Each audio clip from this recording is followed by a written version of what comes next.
Welcome back to another episode of Wildcat Basketball Recap. I'm Davis Johnson alongside Matthew Coronado. Matthew, what do we have in store for the viewers this week? We got a big show this week, Davis. We have the men's basketball team looking to get off of their losing streak against Rutgers.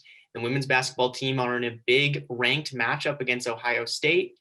Our very own Tyler Haskins has an interview with Daniel Olinger of InsideNU. And we also have a new segment for the show called Higher or Lower that we'll get into later into the show. I don't know about you, but I'm pretty excited to debut the new Higher or Low segment. But without further ado, let's get into some men's basketball highlights as I take on Rutgers. Northwestern looking to snap a 7-game losing streak as they host the Rutgers Scarlet Knights. Early first half here, Geo Baker hits the step-back three over Robbie Barron. Bang! Rutgers hitting 4 of their first 7 shots to start the game. Next, Miller Kopp's pass is intercepted, and Jacob Young will take it for the breakaway layup. Northwestern committing a lot of turnovers early in the game. Chase Aldees is going to help with that, though. Intercepts the pass and throws it down for the one-handed slam. Later on, Aldees will find Ryan Young, and he'll get the and-one layup. Northwestern brings it 34-29 at the half. Early second half here, Geo Baker hits the late shot clock turnaround fadeaway jumper, gets it to go over Pete Nance. Nance will come back, though, feeding it to Kopp for the and-one layup. Late in the game, Northwestern trying to mount a comeback. Pete Nance, fadeaway jumper, bang! But Jacob Young says, crosses Aldees, hits the pull-up jumper to seal the game. Young leading Rutgers with 19 points, and Northwestern loses 64-56, their 8th straight loss.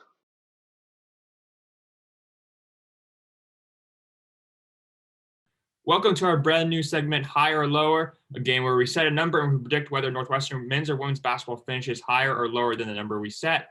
Matthew, I'll just get right into it. Higher or lower, Northwestern men's basketball finishes with two more additional wins. This is an interesting one, Davis. I personally think that they will be lower than 2 additional wins. I think that they will get the win over Nebraska, who is 0-5 in the conference. But the rest of their schedule, there's no easy wins the rest of the way out for them. They play a Maryland team that is lower on the Big Ten standings, but still a formidable foe for Northwestern. And as well as they play Indiana, who's middling in the pack of the Big Ten right now. But you have to remember that the Big Ten is such a strong conference that even teams like Indiana, who are middling, are actually tough opponents. And those wins are not going to come easy for Northwestern. So what is your take, Davis? Yeah, I would agree with the statement that a lot of the unranked teams in the Big Ten actually would probably be ranked in a lot of other leagues, just that happened to lose to the top tier of the Big Ten this year. I think that's just the nature of the conference, unfortunately, for Northwestern. But unlike the beginning of the Big Ten schedule, Northwestern, 5 of their last 7 opponents are unranked opponents. I just think Northwestern's too talented to finish with less than 2 wins. I got them beating Nebraska, and I got them beating Maryland, and I got them beating either one of Indiana or Rutgers. So with that, I'm going to say Northwestern finishes with 3 wins. And I say Northwestern goes higher than the set 2 wins I set for the segment.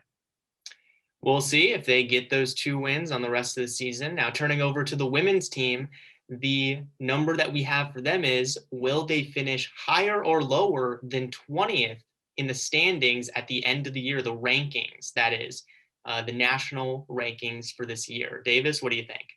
Well, Northwestern women's basketball currently sits number 22 in the AP top 25.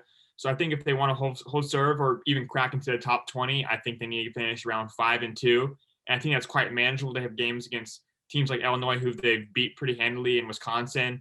They got a revenge game against Nebraska coming up, which I think they'll win. They only have 2 ranked games left, including Michigan State and Ohio State. I think Northwestern's going to be able to finish at least 5-2, and I think they'll be able to crack them into the top 20. So I think Northwestern finishes higher than 20th in the AP top 25 rankings.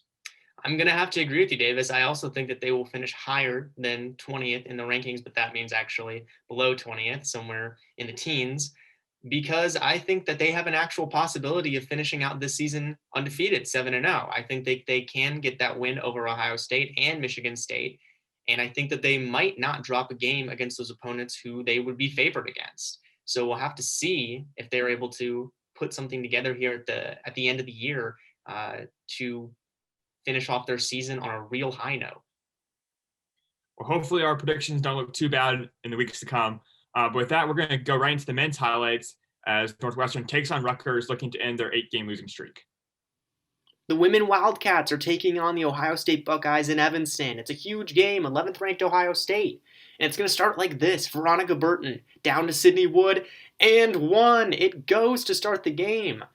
Veronica Burton again feeds Lindsey Pulliam. She pulls up 15 feet, her signature shot. But Ohio State has Dorka Juhas, their leading scorer for the night, with 11. She gets the and one. Now the steal here by Katari Poole. It's about to buzz for halftime, and it goes! Coach Joe McEwen is furious. Ohio State trying to mount the comeback. They've been down all game. How about Braxton Miller for 3? And then this play. They get the and one under the basket to go.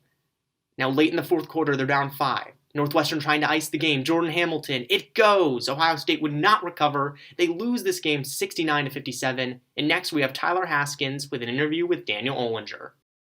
Now I'm joined by managing editor of InsideNU, Daniel Olinger. Daniel, how are you doing today? I'm doing great, Tyler. Thanks for having me on. Great to have you here. Let's hop right into the questions. First, this week, the Northwestern women's basketball team pulled off a big win over Ohio State, controlling the score throughout. What do you think was the reason for their success in this game? You know, Tyler, you never want to just simplify it down to one player, but if I can do that for a second, it was Veronica Burton. She was incredible, again, putting up a near triple-double, finishing with 15 rebounds despite only standing at 5'9", and she continues to be a defensive monster. I just feel like Northwestern fans need to understand how special she has been this season. We knew how great she was a defender from her first 2 seasons, but this year she's in the 98th percentile scoring out of pick and rolls as a ball handler in the country. Northwestern is outscoring teams by about 36 points per 100 possessions for her on the floor, which is like the equivalent of taking a sledgehammer and just beating the other team to death.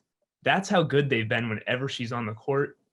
She's the best player in the team right now, and that's after a team that still has Lindsey Pulliam, who's a very good player. Sydney Wood is a very good player. They're all very good players, but Veronica Burton's playing at all-American level. They limited Ohio State scoring inside, which has been a problem for them in past games. Veronica Burton did her thing, and they won the game. Burton always doing her thing night in and night out. I couldn't agree more. Well, that brings me into the next question when you mentioned about their scoring. Over the last 5 contests, Northwestern is averaging 74 points per game, and they're averaging 74 points per game on the season. What do the Cats have to do to keep their scoring attack effective? You know, it's interesting, Tyler. Like, usually when a team's scoring as well as they have been recently, it's a lot of hot shooting from the outside. But really, in their last 5 games, they've only shot well from 3 against Iowa. The other games, it's been lower percentages. For the year, they're only 10th percentile in making unguarded catch-and-shoot jumpers after 97th percentile last year, which is basically what we could call the Abby Scheid effect of her making all those threes. But they just find a way with all the steals they generate per game, around 13 per game, and they just find a way with – it's almost like the Villanova teams that Jay Wright used to play, where they'd post up the guards inside, not necessarily posting up Northwestern's 4 guards, but attacking from the inside, whether it's drives from Veronica Burton or Sydney Wood, getting Lindsey Pulliam in that 10 to 15-foot range, having Jordan Hamilton make those 15-foot pull-up jumpers she's so good at, kind of like almost attacking inside out with their smaller players. It's just worked well for them. Their offense still isn't but the thing is, even if their offense is playing well like it has been, it just needs to be good enough to keep up with their defense, which is one of the best in the country. For sure. They definitely have to keep this going in this last stretch of games. Now to the final question. Northwestern heads into a weekend matchup with a Michigan State team that has struggled as of late. What do the Cats have to do to build on their win streak and avoid an upset from the Spartans? Well, on paper, it seems like a pretty good matchup. Michigan State's 2 best scorers are Nia Clouden and Eliza Winston, who are 2 guards. And usually Northwestern can deal with guards because they have incredible defenders in Veronica Burton and Sydney Wood up top. So guards usually aren't the thing that gives them trouble. It's usually bigs inside who can score on them, who have, like, just look at Naz Hillman when they played Michigan and lost that game. It was hard for them to stop them on the inside. So to keep things going, they probably have a favorable matchup here against Michigan State. But if they can just fill gaps on defense, even having their shorter players, that it's harder to cover space when you have smaller players like they do. But covering those gaps, kind of closing the court off, just holding the paint down, as long as their defense does what it usually does and their offense just doesn't go dry completely from the inside like they've been attacking, they should be fine. But and then like maybe put together a second quarter blitz like that they've usually done this whole season. It's been a very big quarter for them in a lot of games where they just go on these runs, happened last game as well. So just kind of doing more of what they've been doing already. And this seems like a favorable matchup. Should be a good contest, and we're looking forward to it. That game, 2 o'clock on Sunday afternoon. That's all the time we have. Daniel Olinger, once again, managing editor at InsideNU. Thank you so much for joining us. And now we'll throw it back to Matt and Davis. Thank you, Tyler, for that great interview with Daniel Olinger. Matthew, what do we have in store for next week's episode? Next week, the men's team is going to be taking on the currently 24th ranked Purdue Boilermakers. And then as well as they're going to play Indiana on Wednesday. The women's team will be seeing Michigan State and Rutgers next week in preparation for their rematch game against Ohio State later. So a lot of action coming next week, and we're excited to bring it all to you on Basketball Recap.